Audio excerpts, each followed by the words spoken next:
Assalamualaikum warahmatullahi wabarakatuh. Alhamdulillahilladzi mana alaina bi fadlihil amim itmana alaina bi Muhammadin afdalil khalqi fahadana ila zinil haqqi wasiratil mustaqim. Ashhadu an la ilaha illallah wahdahu la syarikalah lahul karimul halim wa ashhadu anna Muhammadan abduhu wa rasuluhu wa habibuhu wa khaliluhu alladzi khassa bil khalaqul azim. Allahumma sholli wa sallim wa barik ala sayyidina Muhammadin wa ala alihi wa ashabihi alladzina bil khadil jasim. Amma ba'du. Ayuhal ikhwatul muslimun ittaqullahal azim wasta'idzu li yaumin la yanfa'u fihi malum wala banun. Hadirin jamaah salat Jumat yang dimuliakan Allah Subhanahu wa taala. Melalui mimbar khutbah Jumat ini saya berwasiat kepada jamaah Jumat sekalian, utamanya kepada diri saya sendiri, untuk senantiasa meningkatkan kualitas iman dan takwa kepada Allah Subhanahu wa taala, dengan terus-menerus berupaya menambah ketaatan kita dalam melaksanakan perintah-perintahnya dan menjauhi larangan-larangannya dengan penuh kesabaran, kesadaran, dan keikhlasan hati, serta mensyukuri nikmat dan karunia-Nya. Semoga kita termasuk orang-orang yang bahagia hidupnya, baik di dunia terutama di akhirat kelak. Amin. Allahumma amin. Hadirin jamaah salat Jumat yang dimuliakan Allah Subhanahu wa taala. Allah Subhanahu wa taala tidak menciptakan jin dan manusia melainkan agar mereka beribadah menyembah kepadanya, sebagaimana firman Allah Subhanahu wa taala berikut ini. Bismillahirrahmanirrahim. Wa ma khalaqtul jinna wal insa illa liya'budun. Yang artinya, dan aku tidak menciptakan jin dan manusia melainkan supaya mereka menyembahku. Quran surat Ad-Dariyat ayat 56. Ibadah atau menyembah kepada Allah Subhanahu wa taala adalah tugas pokok dalam kehidupan manusia di dunia ini. Ibadah dalam arti yang luas, baik yang berdimensi ibadah mahdhah maupun ibadah sosial, yaitu dilakukan sesuai dengan ketentuan-ketentuan syariat, secara tulus ikhlas demi mengabdi kepada Allah dengan penuh kecintaan dan mengharapkan ridhonya. Bentuk-bentuk ibadah di dalam Islam itu bermacam-macam. Ada ibadah yang bersifat harian, mingguan, bulanan, atau tahunan. Dan ada pula bentuk ibadah yang wajib dilakukan sekali dalam seumur hidup. Ibadah yang bersifat harian seperti sholat wajib 5 waktu. Sedangkan yang bersifat mingguan, misalnya sholat Jumat, sebagaimana yang kita lakukan bersama saat ini. Yang bersifat bulanan atau tahunan, misalnya puasa di bulan Ramadan, sholat Idul Fitri, sholat Idul Adha, maupun adapun ibadah yang wajib sekali dalam seumur hidup adalah ibadah haji bagi yang mampu. Selain daripada itu, masih banyak bentuk-bentuk ibadah lain yang sifatnya tidak terikat oleh waktu, seperti halnya berzikir, beriktikaf, membaca Al-Quran, beramal soleh, berbuat baik, dan lain-lain. Hadirin jamaah sholat Jumat yang dimuliakan Allah Subhanahu wa Ta'ala. Pada dasarnya setiap ibadah yang diperintahkan oleh Allah Subhanahu wa Ta'ala, baik yang wajib maupun yang sunnah, itu mengandung makna merendahkan diri secara khusyuk, khudu', dan merunduk dengan penuh kecintaan yang mendalam kepadanya. Karena esensi cinta itu sesungguhnya adalah pengabdian dan pengorbanan secara tulus ikhlas. Kedalam dan kesempurnaan cinta itu hanya patut diberikan kepada Allah Subhanahu wa Ta'ala semata. Kecintaan kepada yang selain Allah harus diletakkan dan diposisikan di bawah kecintaan terhadap Allah Subhanahu wa Ta'ala. Hal ini sebagaimana yang diterangkan dalam firman Allah Subhanahu wa Ta'ala yang artinya, katakanlah jika bapak-bapak, anak-anak, saudara-saudara, istri-istri kamu, keluarga kamu, harta kekayaan yang kamu usahakan, perniagaan yang kamu khawatirkan kerugiannya, dan rumah-rumah tempat tinggal yang kamu sukai adalah lebih kamu cintai daripada Allah dan Rasul-Nya dan dari berjihad di jalannya, maka tunggulah sampai Allah datangkan keputusannya, dan Allah tidak memberi petunjuk kepada orang-orang fasik. Quran Surat At-Taubah ayat 24. Hadirin jamaah salat Jumat yang dimuliakan Allah Subhanahu wa Ta'ala. Setiap perbuatan yang dilakukan manusia, yang baik maupun yang buruk, tidak menimbulkan pengaruh dan akibat apapun kepada Allah. Tetapi semua itu akan kembali dan diperhitungkan buat manusia itu sendiri.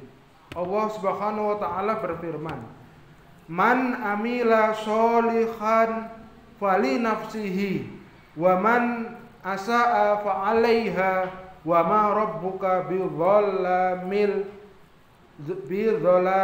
lil abid." Yang artinya, barang siapa yang mengerjakan amal soleh, maka pahalanya untuk dirinya sendiri. Dan barang siapa yang berbuat jahat, maka dosanya atas dirinya sendiri. Dan sekali-sekali tidaklah Tuhanmu menganiaya hamba-hambanya. Quran Surat Fussilat ayat 46. Pada dasarnya semua bentuk pengabdian dan peribadatan yang kita lakukan itu adalah untuk kepentingan kita sendiri. Sama sekali bukanlah demi kepentingan Allah. Kebesaran dan keagungan Allah tidak dipengaruhi oleh ketaatan dan pengabdian hambanya. Betapapun seluruh manusia dan jin itu berpaling dan tidak mau menyembah kepada Allah, berpesta pora dan tenggelam dalam kedurhakaan dan kemaksiatan, Allah tidak akan rugi dan tidak akan mengurangi keagungan dan kemuliaannya sedikit pun. Karena Dia adalah Tuhan yang maha mulia dan maha kuasa. Kemahamuliaan dan kekuasaannya tidak tergantung pada ketaatan dan kebaktian hambanya. Semua peribadatan dan pujian manusia yang dipanjatkan kepada Allah tidak akan menambah kekuasaannya, dan keingkaran manusia kepada Allah juga tidak akan mengurangi kekuasaannya. Karena Allah yang memiliki segalanya. Allah maha kaya. Allah tidak membutuhkan hambanya, tetapi hambanya lah yang selalu membutuhkan kemurahan dan pertolongannya. Di dalam hadis sahih Muslim disebutkan bahwa Allah Subhanahu wa Ta'ala berfirman yang artinya, "Wahai hamba-hambaku, sesungguhnya kamu sekalian tidak akan sampai kepada membahayakan aku, lalu kamu akan membuat bahaya kepadaku, dan kamu sekalian tidak akan bisa sampai memberi manfaat kepadaku, lalu kamu sekalian akan membuat manfaat kepadaku. Wahai hamba-hambaku, Seandainya kamu semua dari yang paling awal hingga yang paling akhir, manusia maupun jin seluruhnya, sangat takwa kepadaku, maka yang demikian itu tidak akan menambah kerajaan atau kekuasaanku sedikit pun. Demikian pula sebaliknya, wahai hambaku, seandainya kamu semua dari yang paling awal hingga yang paling akhir, manusia maupun jin seluruhnya, sangat durhaka, maka yang demikian itu pun tidak akan mengurangi kerajaan atau kekuasaanku sedikit pun. Hadis riwayat Muslim. Hadirin jamaah salat Jumat yang dimuliakan Allah Subhanahu wa taala.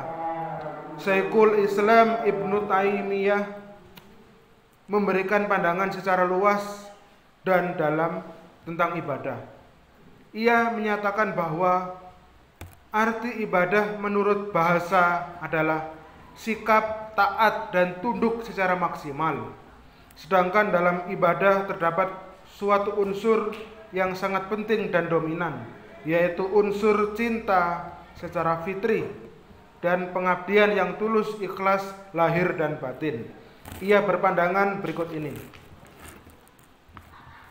Ismu jami'u likulli ma yuhibbuhu Allahu wa yardahu minal aqwali wal af'ali zahirati wal batina. Artinya, ibadah adalah nama yang mencakup segala sesuatu yang dicintai dan diridhai oleh Allah Subhanahu wa taala, baik yang berupa perkataan maupun perbuatan, yang zahir maupun yang batin. Pada hakikatnya, setiap amal perbuatan yang dilakukan oleh orang Islam untuk kepentingan hidupnya dan usaha-usaha yang dikerjakan untuk kepentingan keluarganya dapat bernilai ibadah. Begitu pula perwujudan sarana-sarana untuk mendekatkan diri kepada Allah, manakala semua itu diniatkan untuk mengabdi dan mencari keridhaan Allah.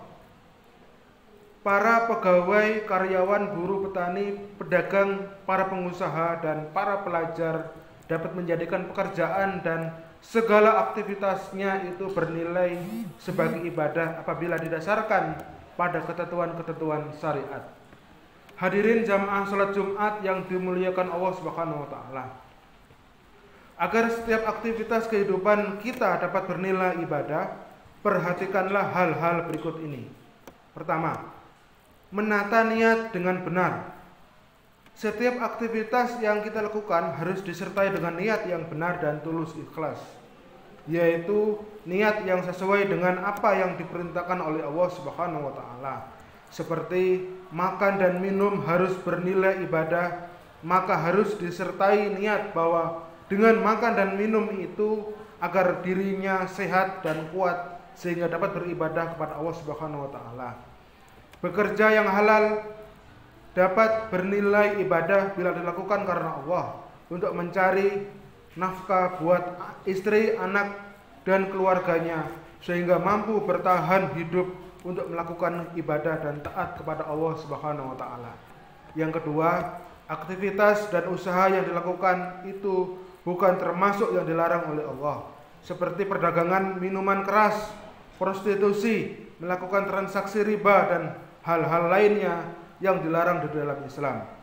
Bekerja dan beraktivitas pada hal-hal yang dilarang dalam agama tersebut bukan termasuk ibadah, walaupun diniatkan untuk mencari nafkah buat anak dan istri, untuk beramal dan bersedekah dari hasil karyanya itu. Tetapi semua itu merupakan kemaksiatan dan kedurhakaan serta kekejian yang dilarang oleh Allah Subhanahu wa taala dan besar dosanya. Hadirin jamaah salat Jumat yang dimuliakan Allah Subhanahu wa taala. Yang ketiga, setiap pekerjaan dan usaha yang dijalani itu hendaklah dilakukan dengan tetap mengingat akan kebesaran Allah Subhanahu wa taala dan mengharapkan rahmat-Nya. Jangan sampai semua itu justru membuatnya lalai dari mengingat Allah Subhanahu wa taala. Allah Subhanahu wa taala berfirman, "Ya ayyuhalladzina amanu la tulhikum mau'alukum wala auladukum an zikrillahi wa may yaf'al dzalika faulaika humul khasirun. Yang artinya, wahai orang-orang yang beriman, janganlah harta-harta kamu dan anak-anak kamu melalaikan kamu dari mengingat Allah. Dan barang siapa yang berbuat demikian, maka mereka termasuk golongan orang-orang yang merugi. Quran Surat Al-Munafikun ayat 9. Keempat, setiap pekerjaan dan usaha yang dilakukan tidak melanggar batas-batas yang ditentukan syariat Islam, tidak berlaku zalim, tidak disertai tipu menipu, tidak berdusta, tidak berkhianat, tidak merampas hak-hak orang lain, dan lain sebagainya. Yang kelima, setiap pekerjaan dan usaha yang dilakukan hendaklah dilaksanakan dengan baik, sungguh-sungguh, dengan tetap menjaga akhlakul karimah. Rasulullah SAW bersabda, Innallaha yuhibbu idza amila ahadukum amalan ayyutqinahu. Yang artinya, sesungguhnya Allah menyukai seseorang di antara kamu yang ketika mengerjakan sesuatu perkara dilakukan dengan tekun dan teliti. Hadis riwayat Baihaqi. Hadirin jamaah salat Jumat yang dimuliakan Allah Subhanahu wa taala. Kiranya jelaslah bagi kita bahwa setiap amal perbuatan yang kita lakukan dengan tetap memperhatikan hal-hal tersebut, maka amal perbuatan tersebut bermakna dan bernilai ibadah. Dengan begitu, kita telah memenuhi panggilan Allah sesuai dengan tujuan penciptaan manusia dan jin, yaitu untuk mengabdi dan beribadah kepadanya. Mudah-mudahan Allah senantiasa menganugerahkan rahmat dan petunjuknya kepada kita, sehingga kita mampu menjalani dan mengisi sisa kehidupan ini dengan penuh ketaatan dan kebaktian kepada Allah Subhanahu wa taala secara tulus ikhlas, sehingga kita mendapatkan kebahagiaan hidup di dunia dan di akhirat kelak. Amin ya rabbal alamin. Ja'alanallahu wa iyyakum minal faizinal aminin wa adkhalana wa iyyakum fi ibadihi sholihin. Wa qul rabbighfir warham wa anta khairur rahimin.